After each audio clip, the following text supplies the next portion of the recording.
Without further ado then, let me introduce James Stewart. I'm very pleased to have him here today from the University of British Columbia. James got his degree, LLB degree from the University of Wellington in New Zealand, getting his LLB as well as a BA in philosophy, master's degree in international humanitarian law in Geneva, and his JSD in Columbia in New York. So, talking about globalized education, he's it. He has had a variety of roles. He's worked for the prosecution of international criminal tribunals for Rwanda. Some of you are very interested in that. He's also worked for the legal division of the International Committee of the Red Cross, and also has served as appeals counsel for the Office of the Prosecutor of the International Criminal Tribunal for the former Yugoslavia.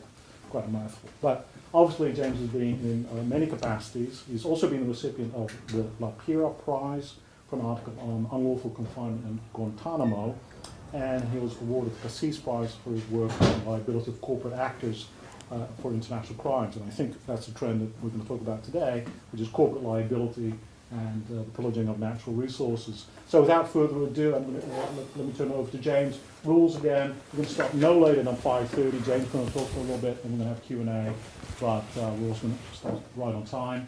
And I hope if we get cues from our media consultant, expert, and just let us know if you have problems taping it. All right. So James, welcome, and please join me in welcoming James to the conversation. Well, thank you very much. It's a pleasure to be here. I once had a friend in New York who described my New Zealand accent as if a normal person speaking English with a very, very bad cold. To compound matters, I not only have a strong New Zealand accent, I now have a mean, mean cold. So I'm not sure what that means, but please bear with me. So I want to talk to you today about pillage of natural resources. Pillage in essence means theft during war. And the practice of pillage constitutes an international crime in all international criminal tribunals and courts, and in most domestic criminal legal systems that have implemented international crimes into their domestic legislation.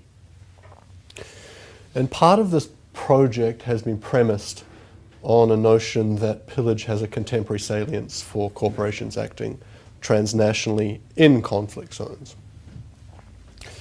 And the salience is this, that there's a great deal of literature that explores the relationship between the rise of illegal exploitation of natural resources in the post-Cold War era as a predominant means of conflict financing. And what's interesting in this process is evidence that corporations have willingly purchased natural resources from all range of notoriously brutal regimes, often irrespective of the downstream humanitarian consequences, but more importantly for this particular work, regardless of the deficiencies in title in the natural resources that they acquire through that process. Now, we've all heard the phrase blood diamonds a great deal, but actually this literature talks also about illegal exploitation of cassiterite, tin for circuit boards in Japanese electronics, coltan, of course, for cell phones and laptop computers, and the list goes on, gold, oil, water, and so on and so forth. Part of this research has been premised on the idea that international criminal justice has a role to play in dealing with this phenomenon, pillage in particular, and I will explain the salience in a moment. So what I hope to do in the minutes that remain for me are to introduce how, in a way, pillage provides what many have been looking for as a legal framework through which to couch arguments about the illegal exploitation of natural resources in conflicts. Part one.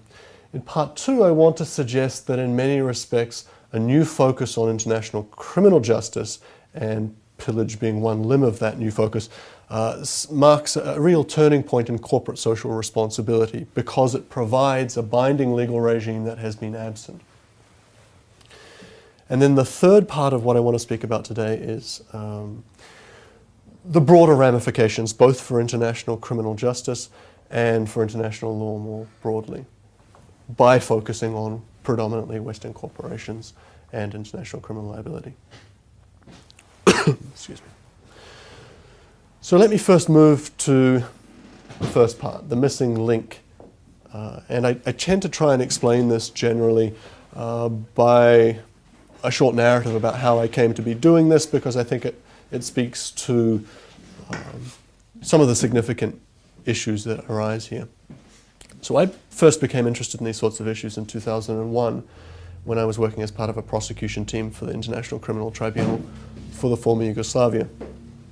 And there were various difficulties in those sorts of roles of dealing with victims who'd been raped many, many times, operating in prisons with perpetrators of the Rwandan genocide in grossly overcrowded prisons, visiting massacre sites and so on. But one of the things that struck me as most anomalous was that it didn't seem to me that we were even permitted the luxury of seeing the Rwandan genocide as limited in space or time. There were, in my view, terrible continuities on at least two levels. First, there was a transposition of the violence in physical terms from Rwanda just across the border into the DRC. And there are independent surveys that calculate numbers of dead in the millions. And so it was strange and painfully ironic being in Rwanda in 2001, knowing that there was a conflict just across the border that was in many respects a continuation of the same types of violence in Rwanda that also went unchecked. The second dimension of the continuity was also that there was a continuation of the same sorts of disinterest that allowed the Western community to stand by and watch the Rwandan genocide take part, was also visited upon the people in Congo. And so for my sins, I resolved to become deeply engaged in events in the Democratic Republic of Congo and to follow developments more closely. And this led me to follow with interest the establishment of a United Nations panel of experts for the illegal exploitation of natural resources in the Democratic Republic of Congo. And over the course of 3 years, these reports and this body testified to the existence of a self-sustaining war economy that created win-win situations for all belligerents and ensured that any aggrieved party could sustain armed violence more or less indefinitely in the DRC, and obviously for various reasons there were a large number of aggrieved parties. Towards the end of its report, this panel of experts names 80 predominantly Western companies as having illegally exploited natural resources from the Democratic Republic of Congo. And what's interesting is at the end they come up with, diagrammatically, in their report, they have a triangle I describe as a vicious triangle. At the apex of this triangle is continuation of armed violence characterized by egregious human rights violations. And in the two peripheries, there is illegal exploitation of natural resources, which creates a link to illicit weapons transfers, which are used to perpetrate human rights violations, which motivate more people to illegally exploit natural resources. And so the cycle goes downward into the darkness that we know in the Congo. And it struck me at the time, as I guess a working premise, that international criminal justice focuses too much on the apex of the triangle. It focuses too much on mopping up acts of rape, murder, and atrocity after the conflict has run its course, and that there might potentially be real opportunities to affecting the trajectory of violence by focusing on the two peripheries. What was especially strange about these UN panels of experts' reports is that they referred to the terms pillage and plunder systematically throughout the reports. But when it came to defining what they meant by illegal exploitation of natural resources, they referred to OECD guidelines for multinational businesses. And at the time, I'm working as a prosecutor now in The Hague, and I think, but pillage is a war crime. Why the reference to OECD guidelines?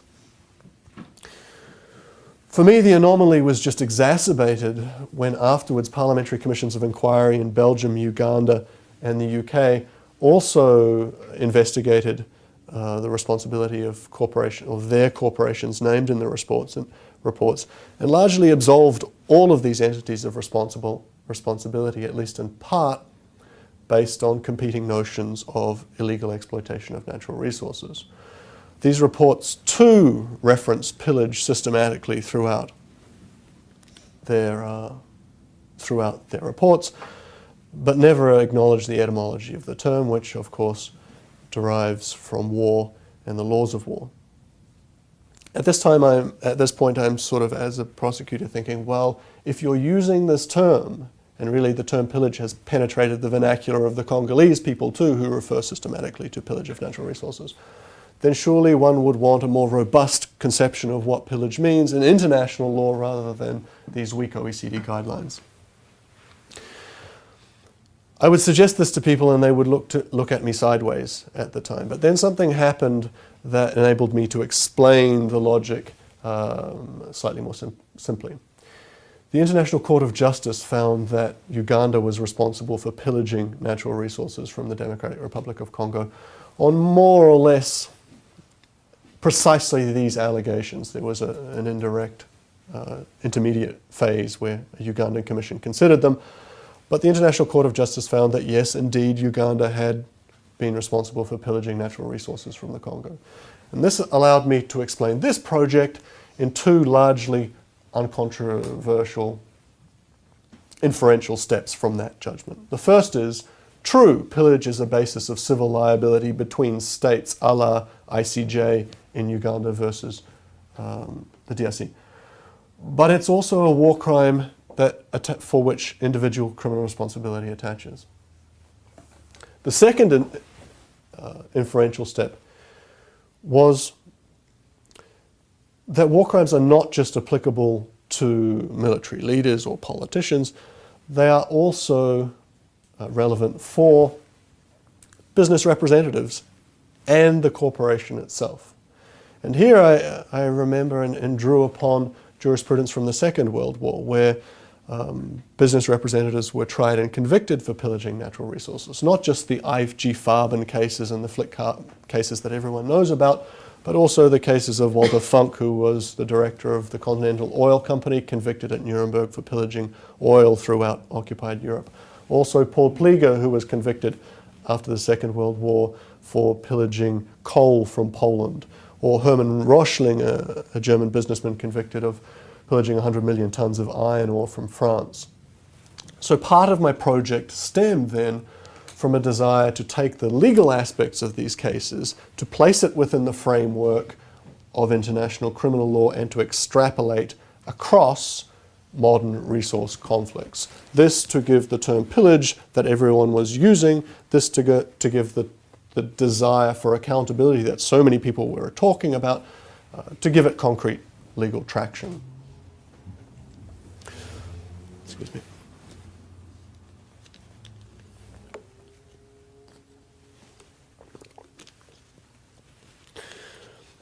Let me move to talk to you about corporate social responsibility and why I think this turn to international criminal justice offers something highly valuable to corporate social responsibility.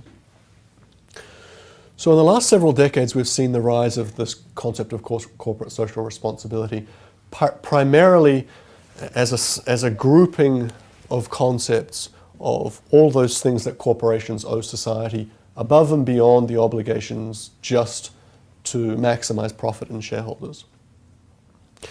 And the difficulty for corporate social responsibility is that it has to make appeal to standards, supranational standards, as baselines for which corporations can be judged who are operating transnationally. The difficulty in appealing to human rights standards as a methodology is simply that traditionally human rights have only been considered to be owed by states who signed treaties dealing with human rights obligations. And so you see the development of all range of voluntary initiatives based on consent. So initiatives like the United Nations Global Compact invites companies to willingly profess allegiance to human rights standards and be judged based on those standards, partly because there is no binding framework operating on them. Also, you see the development of self-regulation mechanisms, in particular the Kimberley process, which in my view is more a reaction to the precipitous decline of the fur industry on largely ethical grounds, rather than any great concern for human rights. But by and large, the corporate social responsibility movement can be characterized by an almost pathological quest for the binding legal regime that operates internationally. What this has ignored is the role of international criminal law, which at least in part solves this riddle. It solves it because there are fundamental differences between the laws of war, where pillage exists, and human rights standards. Human rights standards, as I mentioned, are generally premised on the idea of a contractual relationship between states. But there are at least three dimensions through which the laws of war operate quite differently and have implications for corporate social responsibility. The first is that the laws of war made a turn towards individual criminal liability. We all remember the phrase at Nuremberg that international crimes are committed by men, not by abstract entities. This was one of the turns towards individual liability rather than state. You also see formal treaties signed by states that explicitly purport to govern non-state actors and rebel groups in the forms of additional protocols to the Geneva Conventions. And simultaneously, you see a decline in the relevance of reciprocity as a basis for holding individuals liable for violations of the laws of war. So ultimately, then, the received wisdom becomes that the laws of war, as distinct from human rights obligations, bind non-state actors, business representatives, and corporations. And so in part, Pillage is the first installment of a series of work that I'm undertaking that offers, I think, a new and potentially sweeping turn towards corporate accountability in a more formal sense that has been absent traditionally.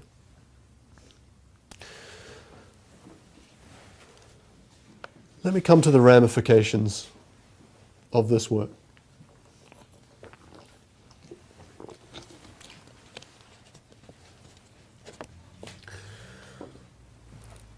Part of the premise, the starting premise of this type of work is that it will undermine the rationale and motivation for armed violence. And it strikes me that given the collapse of judicial mechanisms in many of these types of jurisdiction, many of these types of contexts, title will either be enforced by foreign or international courts, or we will continue to treat natural resources as res nullius, the property of no one, that anyone can go in and take. And that in a way, without some more robust conception of title in natural resources, we will continue to reproduce the types of violence in the Democratic Republic of Congo and elsewhere. But it strikes me also that the implications for international criminal justice might be very significant with this new focus too. Now, of course, we all know that international criminal justice is frequently criticized as victor's justice, and for good reason. It has frequently been deployed by the victor against the vanquished for largely instrumental purposes. But it seems to me that by moving away from this idea of international criminal justice as mopping up one side in a partial manner at the end of the conflict, and towards a system which intervenes in ongoing conflicts as a means of affecting trajectory, we sound a new step also in the function of international criminal justice as a discipline. There are also, I think, opportunities for this type of project, to undermine perceptions of bias against Africans. So we see Paul Kagame and others, the African Union, making statements that international criminal court is a neo-colonial instrument to affect Western policy in Africa. And I think personally the statement is overstated. But you can appreciate the significance of having a vice president of the Congo and a former president of Liberia prosecuted for crimes like pillage at the same time that no Western companies are held accountable for largely similar actions, smacks of double standards. So to paraphrase Yale Damashka, the Yale professor, also in international criminal law, international criminal justice must make incremental progress towards a system that is not stained with the stigma of selectivity. And in a sense, prosecuting predominantly Western businesses, and I would suggest in domestic fora rather than international, offers this opportunity to make incremental progress to a system that is of greater legitimacy. The last thing also I think that's important is the potential for this new accountability to sound an end to or a shift in colonial implications of illegal exploitation of natural resources. The English novelist Joseph Conrad referred to the colonization of the Democratic Republic of Congo as the vilest scramble for loot to ever disfigure the human conscience.